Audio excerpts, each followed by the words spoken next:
makakasama natin sa kabilang linya ng ating palatuntunan dito po sa ating pagpapatuloy sa ating programa, mga kabombo, si Sir Professor Nestor Castro, isa pong anthropologist ng University of the Philippines.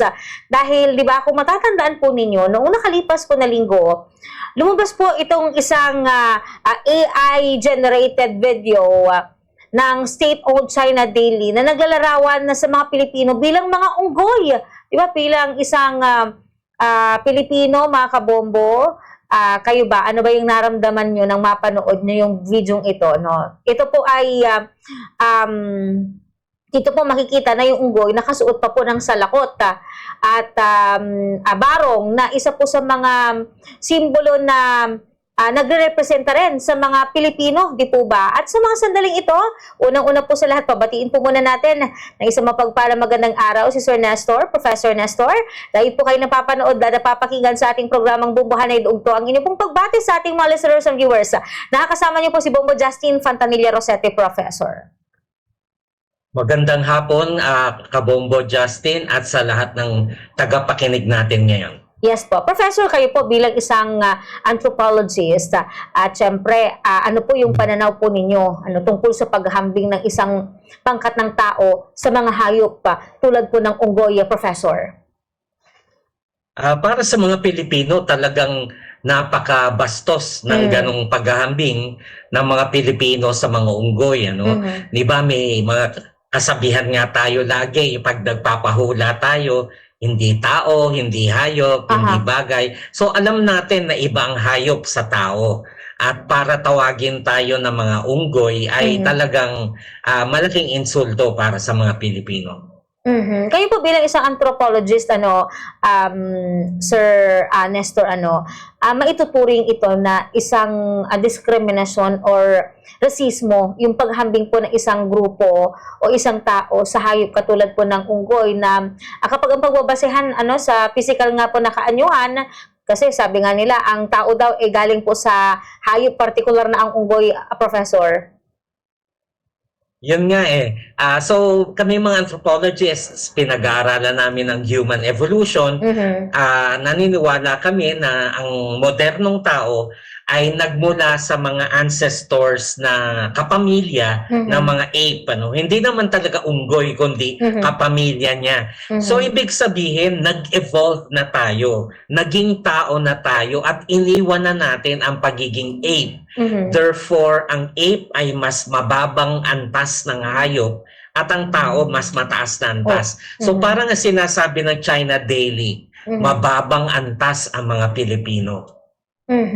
Professor, bakit mahalaga, especially na dapat isaalang-alang yung kultura, yung kasaysayan, konteksto kapag gumagawa po ng larawan o video tungkol sa isang lahi o sa isang bansa, Professor? Yes, ayaw natin sa isang klase ng diskriminasyon batay sa lahi, So racial discrimination, cultural discrimination, sa ating mga paaralan tinuturo 'yan, maging maingat na huwag i-caricature ang mga iba. Diba, marami din tayo bato-bato sa langit. Kahit ang mga Pilipino, marami namang mga joke tungkol sa mga inchik. Halimbawa, ginagawa nating katatawanan, pero sinasabi natin, oops, foul yan. Huwag nating gawing katatawanan ang mga bagay na yan. Dapat nire-respeto natin ang iba't ibang lahi at iba't ibang kultura para irespeto rin tayo nila. Kayo po ba, Professor, sa tingin po ninyo ay yung paggamit nila ng ilang mga bagay katulad nung salakot, yung nasa ulo po nung unggoy, yung barong Tagalog, ano yung negatibong epekto po nito sa mga bagay na nagre-representa po sa mga Pilipino? So obviously, ang pinapatungkol nila doon ay mga Pilipino. Bagamat hindi nila sinabi mga Pilipino ito dahil nga nakabarong Tagalog at nakasalakot, tapos binobomba pa ng kanilang ng Chinese Coast Guard na alam nating ginagawa nila sa ating West Philippine Sea. So foul na foul ito kasi bagamat ito ay AI, ito ay caricature, ito ay parang isang klase ng animation, para sa mga batang makakapanood, parang sinasabi na tama lang na gawin ito, ano? So dapat kinokontra natin ang mga bagay na ito dahil dangerous. Sasabihin ng mga iba, ay ano lang naman yan, joke lang yan, kantsaw lang yan, ano? Pero ang mga ganito hindi dapat pinapalampas kasi pag pinalampas natin, uulit at uulit ang mga bagay na ito. At dapat nating alalahanin, meron to kasing sinundan. Nauna pa rito kasi nung mga bandang July 9, merong pinost ang China na sa kanila raw ang Batanes. Pero medyo umatras sila nung nakita nila na maraming nagpo-protestang mga Pilipino, lalong-lalo na taga Batanes, pati na taga Taiwan tungkol dito. Winidraw nila do sa original post nila sa Jinan University. Pero kinakalat pa rin ng mga troll. Tapos sinundan nito. So definitely isang follow-up ito. Pero sa pamamaraan ng caricature instead of fake news o ano no, yung maling balita. Professor, kanina nabanggit po ninyo though hindi naman binanggit yung mga word na Pilipino doon sa video, pero doon nga po sa suot, sa salakot, doon sa barong Tagalog, malinaw na tila ito po ay isang tila ka nagpaparinig. Oo. At idagdag pa, Professor, kasabay po yung paglalabas po ng video, kasabay halos noong isang dekada na anniversary po ng pagkilala po ng 2016 arbitral ruling na ang West Philippine Sea bahagi po ng Pilipinas. At makikita doon sa papel na hawak-hawak po ng unggoy yung award po na yun, Professor. Tama. So, ibig sabihin, sadyang-sadya talaga, no? Na habang nagdiriwang tayo, at hindi lang ang Pilipinas, maraming mga bansa na kasama nating nagdiriwang dahil ito ay isang landmark case, ano? At tinutularan na rin ng ibang bansa. At ang ibang bansa na kapitbahay natin, namumroblema na rin. Tulad, pati ba naman Japan, sinasakop na rin nila yung ilang mga isla ng Southern Japan. So, talagang sinadya para baliwalain ang ating tagumpay doon sa pagkapanalo natin sa arbitral ruling ng daigdig. Pero Professor, ano yung nakikita po ninyong epekto nung ganitong klaseng paglalabas po ng video sa pananaw po ng ibang tao o ibang mga lahi tungkol po sa ating mga Pilipino? Una muna, epekto sa mga Pilipino. Sa aking palagay, medyo nagkamali ang China dahil nag-boomerang. Maraming mga Pilipino lalong nagalit. At pati na rin ang mga matataas na opisyal natin talagang pumosisyon na hindi ito tama. So dito sila mali. Sa mga ibang bansa, wala pa naman tayong nakukuhang mga feedback. Pero definitely, walang sisimpatya sa ginawa ng China kasi lalong-lalo na yung mga bansa sa Europa, bansang Amerika, ayaw na ayaw nila yung ganitong mga klase ng diskriminasyon. Kasi parte ito ng universal human rights, na pagrespeto sa iba't ibang kultura at hindi dapat ginagawa ang mga bagay na ito. Siguro, mas papatok lamang yung mensaheng iyon ng China sa mismong citizens nila sa loob ng China. Kasi lilitaw na, uy, kita mo ng bansang China, napakatapang. So, propaganda nila yun internally sa kanilang mga kapwa Chino, pero sa labas ng China ay walang tatakangkilik sa ganong klase ng propaganda. Professor, ano naman po yung anong po yung maaring maging papel ng mga antropologo, katulad po nyo na isang anthropology sa pagtutuwid ng maling paniniwala tungkol po sa pinagmulan at pagkakakilanlan ng mga tao, lalong-lalo na tayo pong mga Pilipino, Professor? Okay. Sa amin sa disiplina ng anthropology, dahil ang pinag-aaralan namin ay iba't ibang kultura ng tao sa iba't ibang parte ng mundo, talagang ipinapagtimo namin sa aming mga estudyante yung usapin ng cultural sensitivity, cultural awareness, cultural competence. Kasi alam naman natin sa modernong panahon, nagkakahalubilo na ang iba't ibang tao mula sa iba't ibang parte ng mundo. At kapag nagkakasalubong sila, ay merong nagaganap na paghuhusga ng isang kultura laban sa isa, no? Halimbawa, paghuhusga laban sa mga Muslim, paghuhusga laban sa mga Hudyo, kahit paghuhusga laban sa mga Chino. So, kami mapagbantay sa ganyan at ito ang aming gustong ipalaganap sa mga estudyante na kahit pa man meron tayong pagkakaiba ng paniniwala, magkakaiba tayo ng relihiyon, magkakaiba tayo ng politika, pero wag tayong maging foul sa sa pag-criticize sa pamamagitan ng pangungutya tulad ng ginawang yon ng China. Professor, alam natin na maraming mga Pilipino yung nagalit. Marami po yung mga Pilipino na naghahayag na mali yung ginawa ng China. Though may mga ilang Pilipino pa rin, actually may mga ilang opisyal na tila isinisi pa sa mga kapwa Pilipino kung bakit daw tayo nakakaranas ng ganitong action mula po sa bansang China. Ano po yung reaction po ninyo dito, Professor? Tama yung sinabi mo. At yun ang mas malungkot. Hindi ako nagtataka na ginagawa ito ng China. Pero mas ikinagagalit ko yung meron tayong mga kapwa Pilipino na papaniwalaan pa ang China. No? Yun nga, merong isang senador na nagsabi na, ay, nako, ang nagpasimula naman yan ay ang Philippine Coast Guard. Ikalawa, sabi niya, lahat naman tayo mga unggoy. Sila lang ay mga dilaw na unggoy, tayo ay mga kayumangging unggoy. Yung mga ganitong klase ng justification ay hindi nararapat. Kasi parang binablunt niya yung ating pinupuna. Siyempre, alam naman natin na yung pagtatanggol sa China, political agenda rin ng ilang politiko ng ating bansa. So ito rin ang isang malaking kadahilanan kung bakit dapat nating kinokontra ang mga ganitong klase ng naratibo at hindi natin pinapalampas.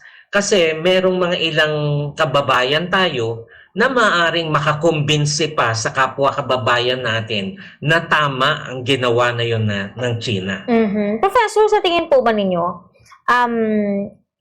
kaya lumaki o kaya naman ay tila walang pakialam yung China dito po sa mga ganitong actions po nila dahil po doon sa ang Pilipinas hindi nagkaroon ng, kumbaga yung action po natin doon po sa mga pinagagawa po nila katulad na lamang po ng pambobomba, ng water cannon, yung hahara sa mga mangisda po natin, even sa Philippine Coast Guard natin at ilang kasundaluhan. Kaya tila naging ganito na lamang yung action po nila sa ating mga Pilipino, Professor.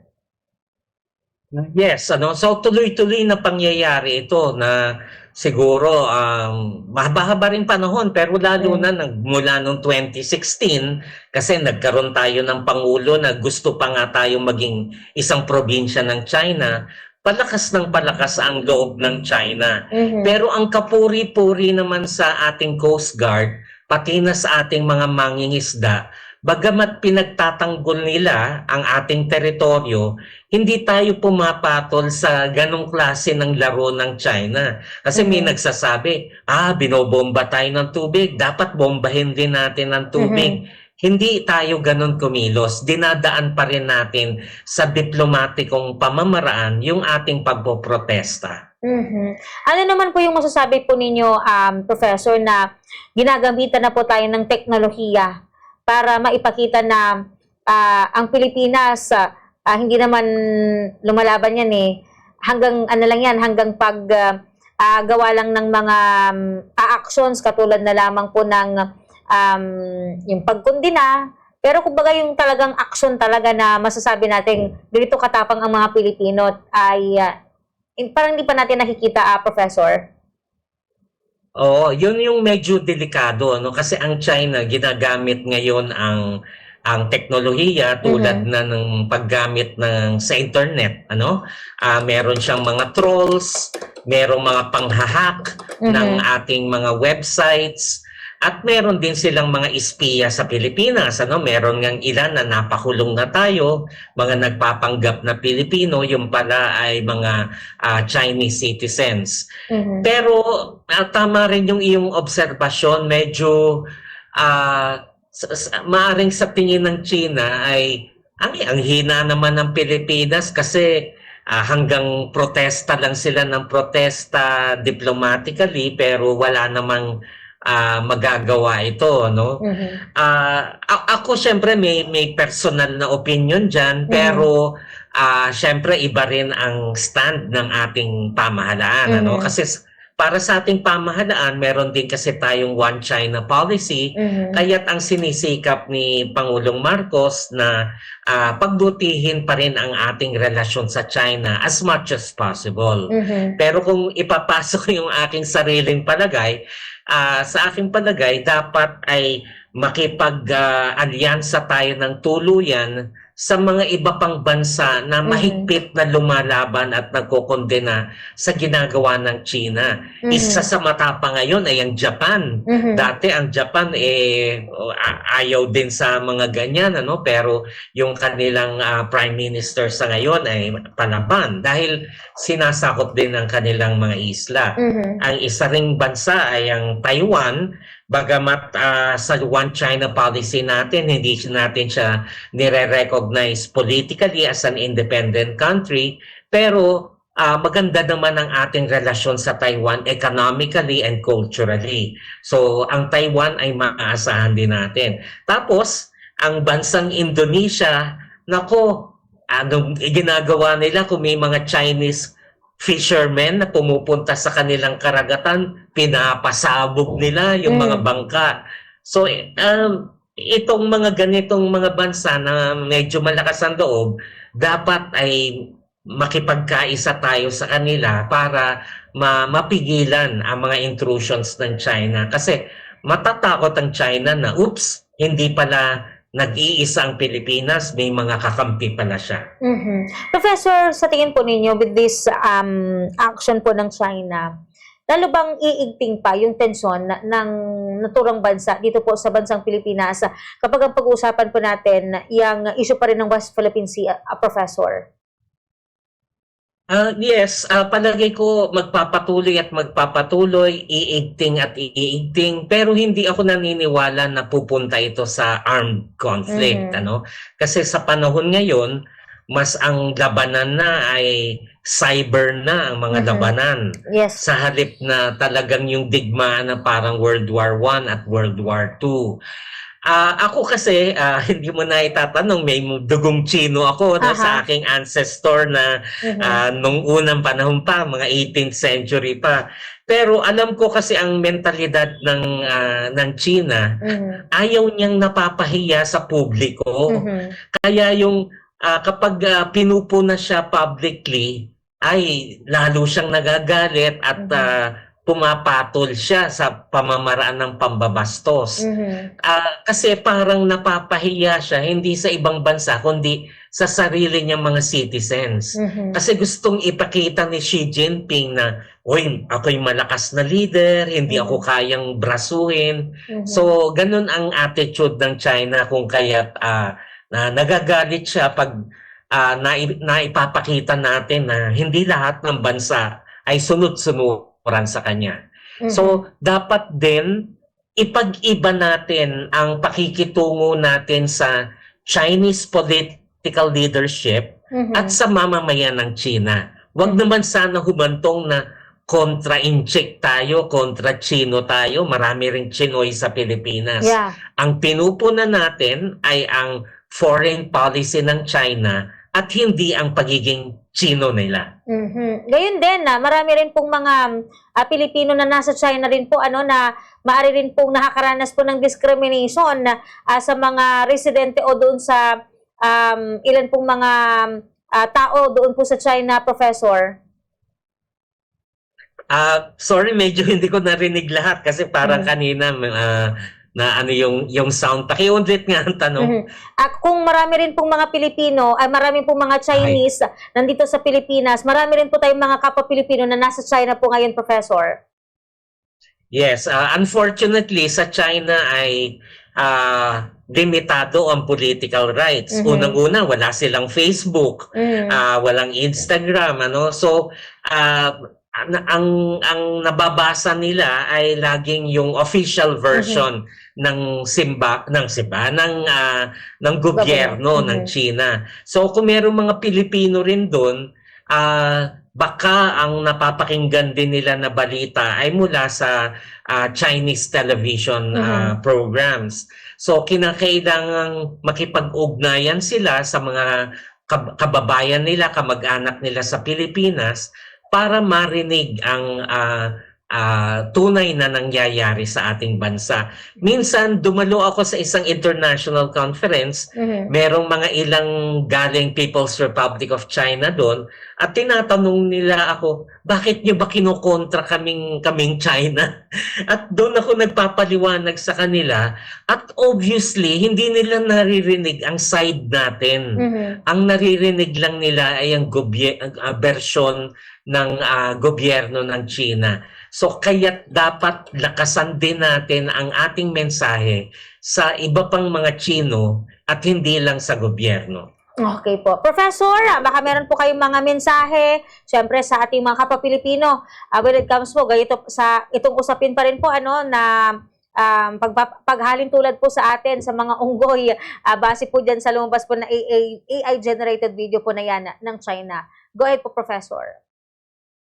Okay. Ang masasabi ko lang, ang ganitong ginawa ng China na meron siyang AI video na ipinapakita ang mga Pilipino bilang mga unggoy, obviously Pilipino ang pinapatungkulan nila dahil nakabarong Tagalog at nakasalakot at binobomba ng tubig, water cannons, ay isang bagay na dapat nating iprotesta. Dahil unang-una, walang Pilipinong papayag na tayo'y mga unggoy. Tayo ay mas mas gwapo, mas maganda kesa sa mga unggoy at mas matalino kesa sa mga unggoy. Mhm. So, hinihiling natin ang pagrespeto sa ating dangal sa international community at dapat kilalanin ito ng China para bigyan din natin sila ng ating pagrespeto. Okay po. Professor Nestor Castro, maraming salamat sa paglalaan po ninyo ng inyong oras sa ating palatuntunan. Ingat po kayo, Prof, and God bless po. Maraming salamat din. Oras po natin, 20